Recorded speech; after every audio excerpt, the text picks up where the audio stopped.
Hello दोस्तों, स्वागत है आप सभी का एक बार फिर आपके अपने यूट्यूब चैनल स्टूडेंट चौपाल पे। उम्मीद करता हूँ आप सभी स्वस्थ और सुरक्षित होंगे। आज से हम नेट फर्स्ट पेपर का यूनिट नंबर 4 कम्युनिकेशन शुरू करने जा रहे हैं। इससे पहले हमने यूनिट फर्स्ट टीचिंग एप्टीट्यूड और सेकंड यूनिट रिसर्च एप्टीट्यूड के लगभग पिछले 14-15 वर्षों के जितने भी प्रीवियस ईयर क्वेश्चन हैं सबका पूरा एक डिटेल एक्सप्लेनेशन के साथ करवा दिया गया है। वो वीडियो आप लोग चैनल पे जाकर देख सकते हैं और उसका लिंक आपको डिस्क्रिप्शन में भी मिल जाएगा। और अगर आप लोग चैनल पे नए हैं या चैनल को अभी तक सब्सक्राइब नहीं किया है तो प्लीज़ चैनल को सब्सक्राइब कर लीजिए और वीडियो को अपने दोस्तों के साथ भी शेयर करते रहिए ताकि ज़्यादा से ज़्यादा लोग चैनल के साथ जुड़ सकें और हमें भी वीडियो बनाने में मोटिवेशन मिलती रहे और आपकी प्रिपरेशन अच्छे तरीके से होती रहे। तो आइए शुरू करते हैं आज के पहले क्वेश्चन से। पहला क्वेश्चन है,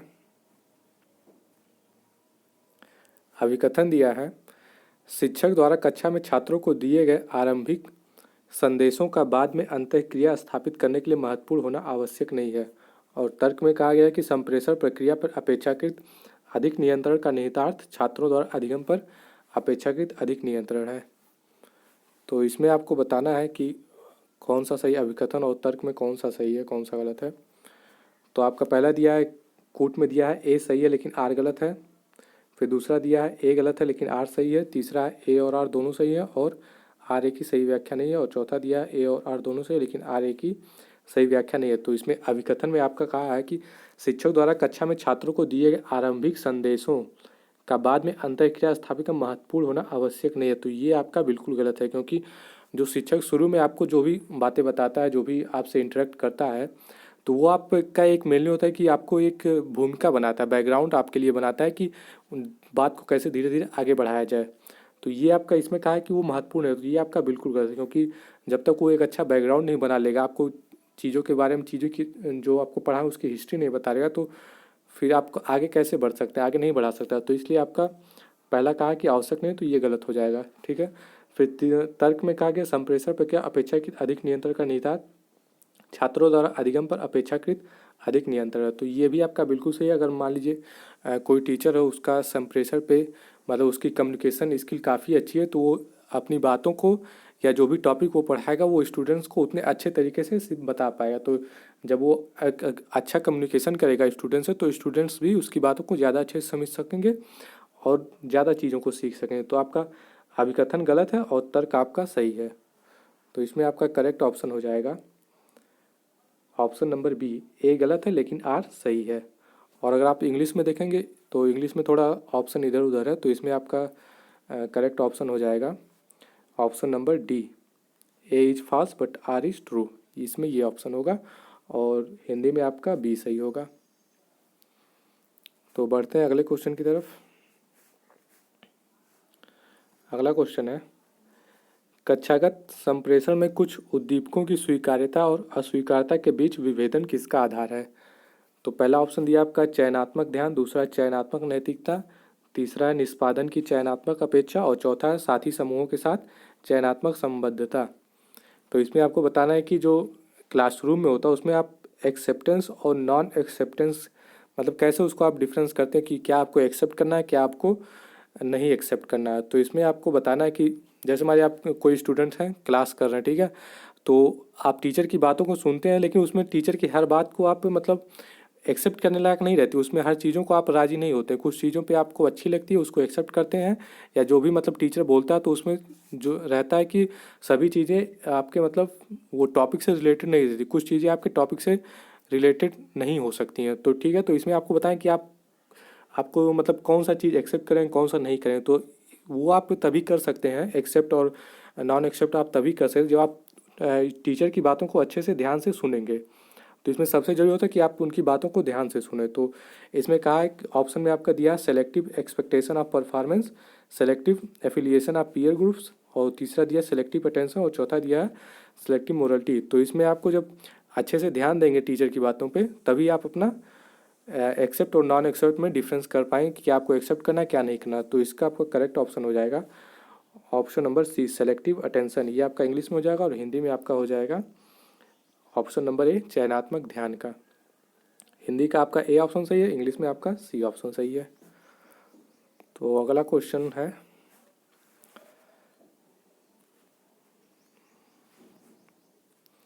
क्वेश्चन नंबर 3 है, मानव संप्रेषण प्रक्रिया के विवरण के लिए निम्नलिखित में से कौन सा कथन समुच्चय सही है। तो इसमें आपको दिया पहला, अशाब्दिक संप्रेषण विचारों को उद्दीप्त कर सकते हैं। तो ये आपका बिल्कुल सही है, क्योंकि आपका जो कम्युनिकेशन होता है वो दो तरह से होता है, एक वर्बल होता है, एक नॉन वर्बल होता है। तो जो नॉन वर्बल कम्युनिकेशन है वो भी आपको आइडियाज़ को स्टिमुलेट कर सकता है। तो पहला आपका सही है।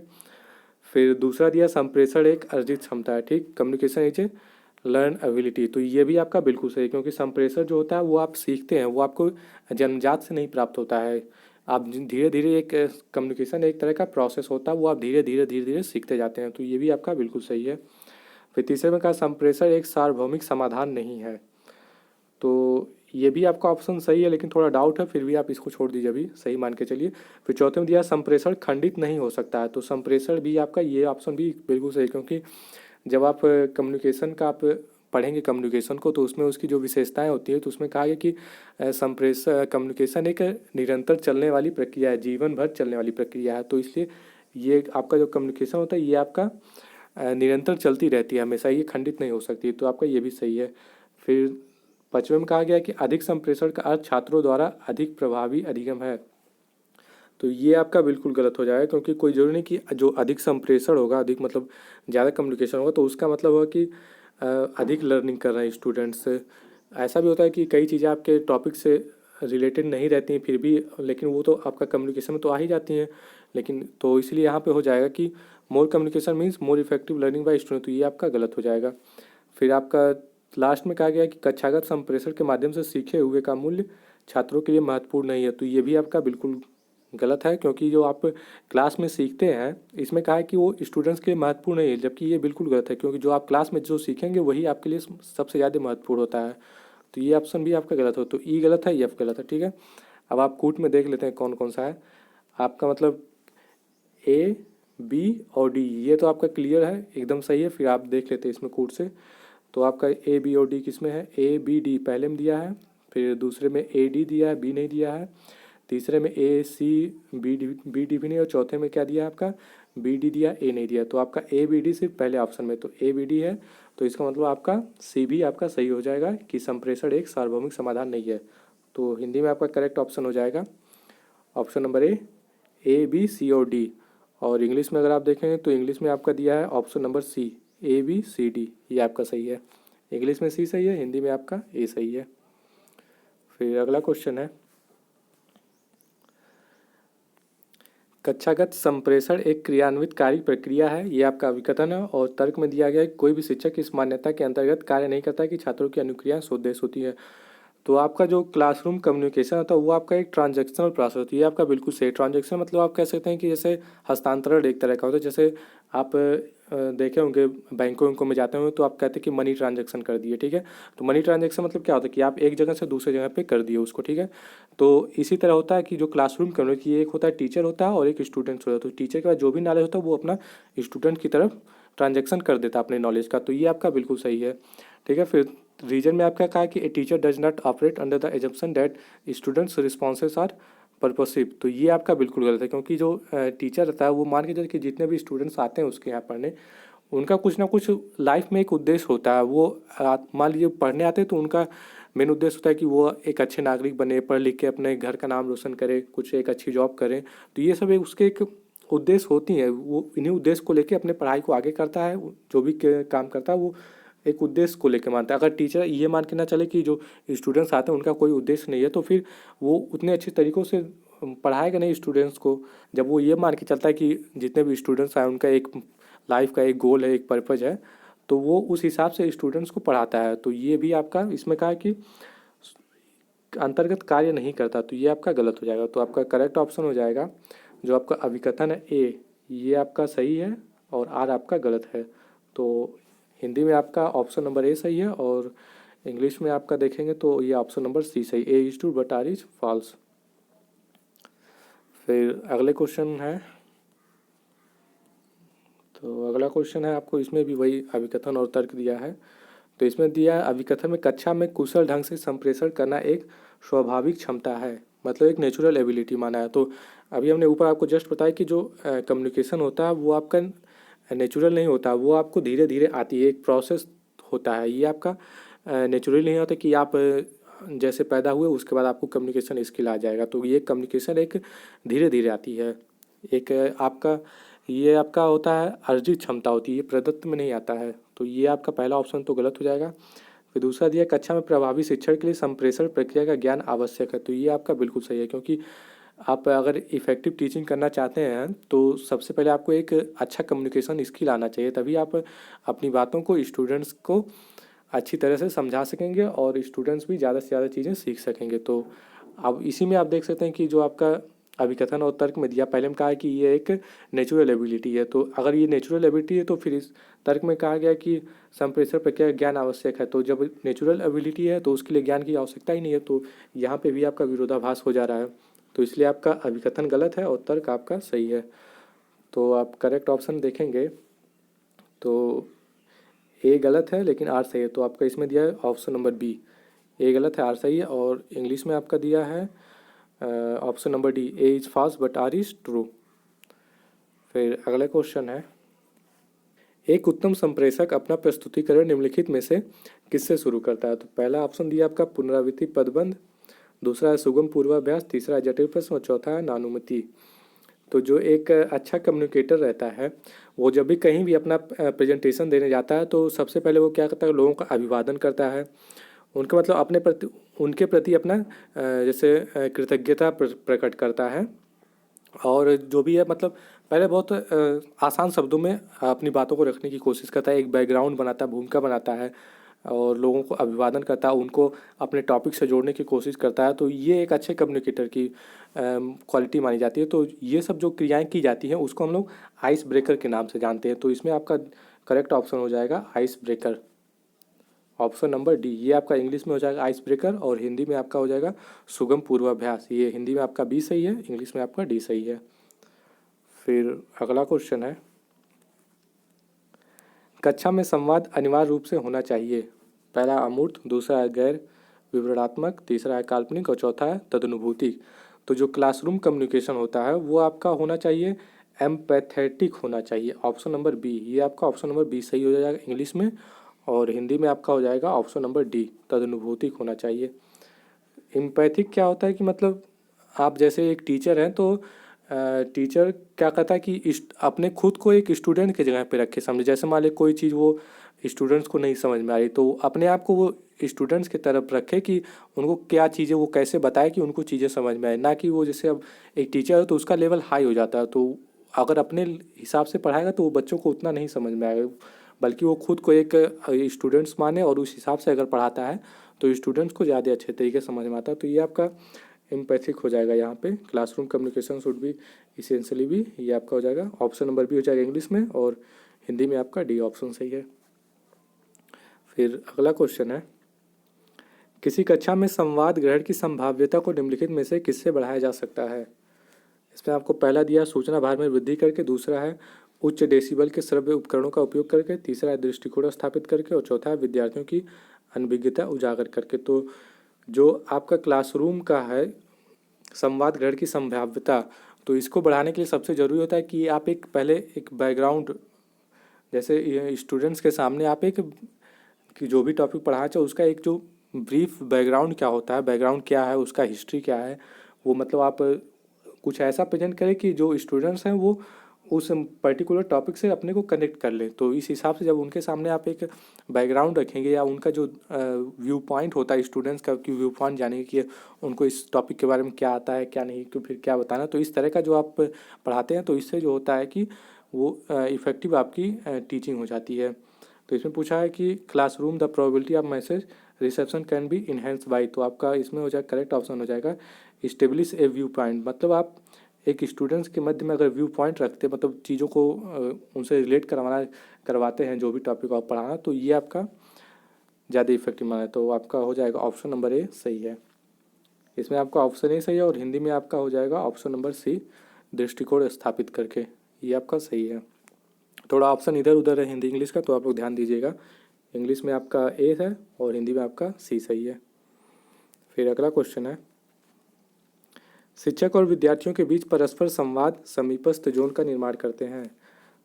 तो इसमें आपको बताएंगे जो इंटरेक्शन होता है टीचर और स्टूडेंट्स के मध्य, उससे आपको किस जोन का निर्माण होता है, क्या मतलब निकल के आता है। तो आपका पहला दिया है विकास, दूसरा विकृति, तीसरा अंतर और चौथा भ्रम। तो इस तरह के जो इंटरेक्शन होते हैं टीचर और स्टूडेंट्स के मध्य में, वो आपका हमेशा एक डेवलपमेंट को उत्पन्न करते हैं, मतलब एक विकास का निर्माण करते हैं। क्योंकि देखिए कुछ चीज़ें होती हैं टीचर नहीं जानते, कुछ चीज़ें होती हैं स्टूडेंट्स नहीं जानते। तो जब दोनों आपस में मध्यम के किसी टॉपिक को लेकर एक मान लीजिए उनके अंदर चर्चा हो रही है, तो जाहिर सी बात है स्टूडेंट्स कुछ टीचर से सीखेगा और टीचर भी कुछ हो सके स्टूडेंट से सीख ले। तो इस तरह से उनके अंदर एक नए विचार का डेवलपमेंट होता रहता है। तो ये आपका हो जाएगा करेक्ट ऑप्शन सी, डेवलपमेंट। आपका इंग्लिश में सी है डेवलपमेंट और हिंदी में आपका हो जाएगा ए, विकास। फिर अगला क्वेश्चन है, जब मौखिक तथा अमौखिक संदेश परस्पर विरोधी हैं तो यह कहा जाता है कि अधिकांश लोग विश्वास करते हैं। पहला ऑप्शन आपका दिया अनियत संदेशों में, दूसरा मौखिक संदेशों में, तीसरा है अमौखिक संदेशों में और चौथा उग्र संदेशों में। तो जब आपका वर्बल और नॉन वर्बल में कॉन्ट्राडिक्शन आ जाता है तो जो लोग होते हैं अधिकतर लोग क्या करते हैं कि वो आपका नॉन वर्बल पे ही विश्वास करते हैं। क्योंकि मान लीजिए नॉन वर्बल में आपका क्या आता है कि जो आपकी शारीरिक गतिविधियाँ आ जाएंगी और आँखों से आप जो भी इशारे करते हैं और फिर मान लीजिए आपका स्पर्श, बात को कहने का तरीका, आपके हाव भाव, ये सब आपके नॉन वर्बल में आ जाते हैं। तो नॉन वर्बल में लोग इसलिए विश्वास करते हैं कि जैसे मान लीजिए अगर आपने किसी ने आपसे पूछा कि आपकी तबीयत कैसी है या आप कैसे हैं, ठीक है, तो उसके बदले में आप मान लीजिए कह कि मैं ठीक हूँ, ठीक है। तो एक होता है कि आप नज़र से नज़र मिला के ठीक से एकदम हंसते हुए कहेंगे इस तरह, तो उनको भी लगेगा ठीक है आप ठीक कह रहे हैं, सच कह रहे हैं। लेकिन आप मान लिया कि वही सर झुका के नीचे करके एक उदास भरे स्वर में कहते हैं कि मैं ठीक हूँ, तो सामने वाले को भी लग जाता है कि ये बंदा झूठ बोल रहा है, ठीक है। तो इस तरह होता है कि ये जो आपने नज़रें झुका के बात की या आपके कहने का तरीका जो था उदासी भरा, तो ये सब आपका नॉन वर्बल में आता है। तो इस तरह एक नॉन वर्बल तरीके से आप पता चल जाता है कि सामने वाला व्यक्ति झूठ बोला। इसलिए अधिकांश लोग क्या होता है कि आपका नॉन वर्बल पे ही विश्वास करते हैं। तो इसका आपका करेक्ट ऑप्शन हो जाएगा नॉन वर्बल मैसेज। और ऐसा नहीं है कि नॉन वर्बल हमेशा सही भी होता है। कई लोग जैसे मान लीजिए जो एक्टर होते हैं वो तो जो ये नॉन वर्बल में जो जितने भी आते हैं शारीरिक हाव भाव क्रिया, तो ये सब तो उनका सिर्फ एक्टिंग होता है। तो नॉन वर्बल भी आपका मतलब इसमें भी मैनिपुलेशन हो सकता है। तो आप ये ध्यान रखिएगा और इसका आपका करेक्ट ऑप्शन हो जाएगा नॉन वर्बल, और यहाँ पे भी आपका सी ही सही है। फिर अगला क्वेश्चन है, किसी सूचना समृद्ध कक्षा व्याख्यान की सामान्य विशेषता इसके किस प्रकृति के होने में होती है। तो इसमें आपको बताना है कि जो इन्फॉर्मेशन रिच क्लासरूम होता है लेक्चर, तो उसके नेचर में क्या होता है। तो जैसे आपका पहला दिया गति रहित हो गया, दूसरा शांत रहित हो गया, तीसरा तथ्यात्मक हो गया और चौथा खंडात्मक हो गया, ठीक है। तो इसमें आपका बताना है कि जो किसी सूचना समृद्ध कक्षा व्याख्यान की सामान्य विशेषता है इसके किस प्रकृति में होने से, तो इसका आपका करेक्ट ऑप्शन हो जाएगा तथ्यात्मक या फैक्चुअल, ठीक है। तो हम किसी क्लासरूम में आप जितने ज़्यादा फैक्ट को बताएंगे स्टूडेंट्स को, किसी टॉपिक से जितने भी फैक्ट हैं जितना ज़्यादा से ज़्यादा बताएंगे उतना ही स्टूडेंट्स, मान लीजिए स्टूडेंट्स उनको जानेगा, उनको उनकी जो इन्फॉर्मेशन होती है वो बढ़ती है, ठीक है। तो इन्फॉर्मेशन बढ़ाने का सबसे ज़्यादा तरीका यही अच्छा तरीका है कि लोगों को फैक्ट के बारे में बताया जाए। तो जो आप क्लास में ज़्यादातर फैक्ट बताते हो तो जाहिर सी बात है जो आपकी क्लासरूम होगा वो आपका इन्फॉर्मेशन रिच हो जाएगा। तो यहाँ पे आपका हो जाएगा ऑप्शन नंबर सी। आपका हिंदी इंग्लिश दोनों में ही ऑप्शन सी सही है। फिर अगला क्वेश्चन है, भावबोधक संप्रेषण किसके द्वारा प्रेरित होता है। तो पहला आपका दिया उदासीन उग्रता, दूसरा है कूट लेखक एनकोडर के व्यक्तित्व की विशेषता है। तो जो आपका एनकोडर होता है जो मैसेज को आपको डिलीवर करता है वो आपका एनकोडर होता है। फिर तीसरा है आपका बाह्य संकेतक, चौथा है कूट लेखक, कूटानुवादक, डिकोडर। और डिकोडर आपका क्या होता है कि जो मैसेज रिसीव करता है। जैसे मान लीजिए हम ये आपको लेक्चर दे रहे हैं, ठीक है, तो हम एनकोडर हो गए और आप लेक्चर सुन रहे हैं मतलब उसको डिकोड कर रहे हैं, तो आप उसके डिकोडर हो गए, ठीक है।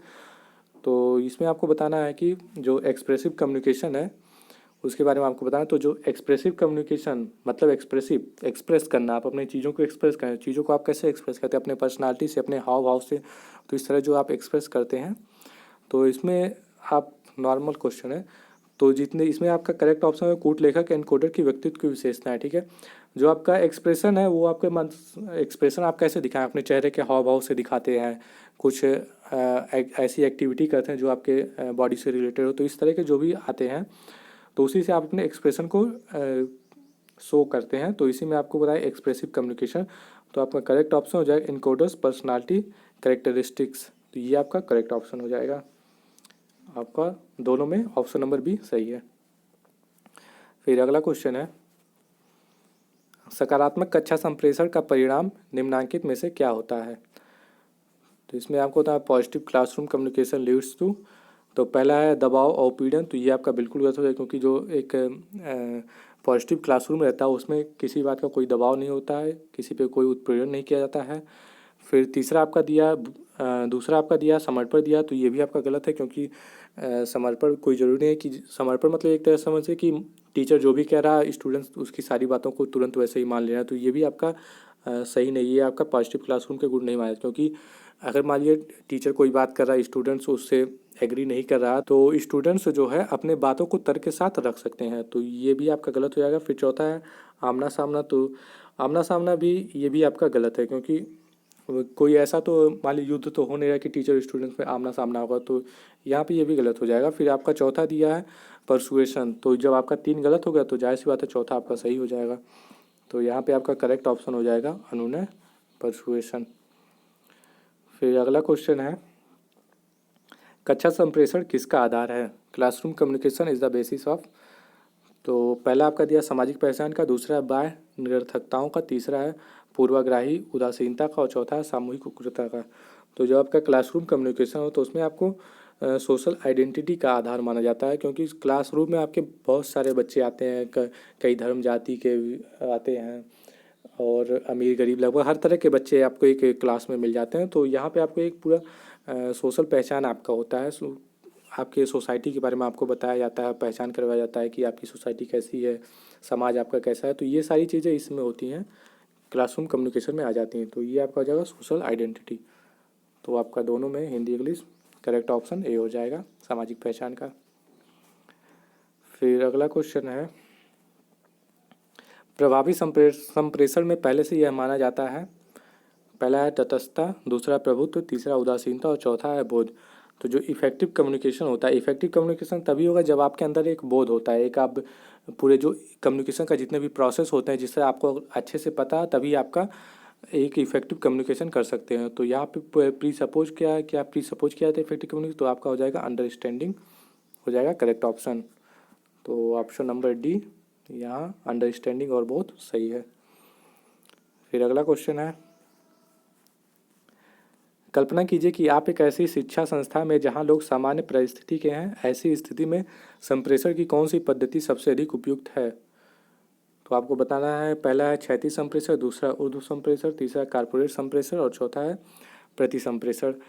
तो जैसे आप क्लासरूम में आपको बताएं कि जैसे जहाँ पे सब लोग एक सामान्य परिस्थिति के, मतलब ये आपका सब लगभग जितने भी हैं यहाँ पे वो सारे लोग एक समान है, जैसे मान लीजिए टीचर हैं तो सभी वहाँ पे टीचर ही हैं, ठीक है।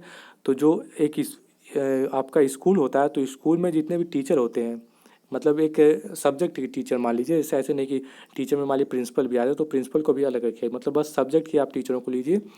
तो जितने टीचरों उन टीचरों के मध्य जो भी कम्युनिकेशन होगा, क्योंकि उनकी जो मतलब स्टेटस है वो आप उनका सेम है कि सभी लगभग टीचर हैं, बस उनका सब्जेक्ट अलग है, तो उससे उसको सब्जेक्ट को भी मतलब आप लोग अलग रखिए, बस इतना मानिए कि सब अभी टीचर हैं, ठीक है। तो जो टीचर हैं तो इनके मध्य जो भी आपका कम्युनिकेशन होगा, ठीक है, तो जो कम्युनिकेशन था वो आपका क्षैतिज संप्रेषण माना था या हॉरिजॉन्टल कम्युनिकेशन होता है। तो हॉरिजॉन्टल अगर आप देखें तो हॉरिजॉन्टल में आपका होता है ये एक इस तरह की लाइन खींची जाती है हॉरिजॉन्टल में, तो इस तरह मतलब आपका लगभग सब एक समान है, एक समान परिस्थिति में है, तो ये आपका हो जाता है हॉरिजॉन्टल में होता है। अब वहीं अगर मान लीजिए आप जैसे वर्टिकल कम्युनिकेशन की बात करें, तो वर्टिकल में क्या होता है कि आपका नीचे से ऊपर कम्युनिकेशन जाता है या ऊपर से नीचे कम्युनिकेशन आता है। तो ये नीचे से ऊपर जाने का मतलब क्या है कि जैसे मान लीजिए स्कूल में आपका प्यून हो गया, ठीक, प्यून के बाद फिर आपका हो गया क्लर्क हो गया, चपरासी चपरासी हो गया, फिर बड़े बाबू हो गया, फिर आपका मान लीजिए एक टीचर हो गया, फिर टीचर के बाद आपका मान लीजिए प्रिंसिपल हो गया, ठीक है। तो ये जो इस तरह आपका नीचे से ऊपर जा रहा है कम्युनिकेशन, ठीक है, ये नीचे से ऊपर प्यून हो गया, फिर क्लर्क हो गया, फिर टीचर हो गया, फिर प्रिंसिपल आ गए, तो ये आपका देखिए कभी या तो नीचे से ऊपर जा रहा है, या तो प्यून से आप प्रिंसिपल तक कम्युनिकेशन करते हैं, या प्रिंसिपल आपका कम्युनिकेशन करता है प्यून तक। तो इस तरह के जो भी कम्युनिकेशन ऊपर से नीचे या ऊपर से नीचे आते हैं, ऊपर से नीचे या नीचे से ऊपर, तो ये जो भी आपका कम्युनिकेशन होता है ये आपका वर्टिकल में आता है, ठीक है।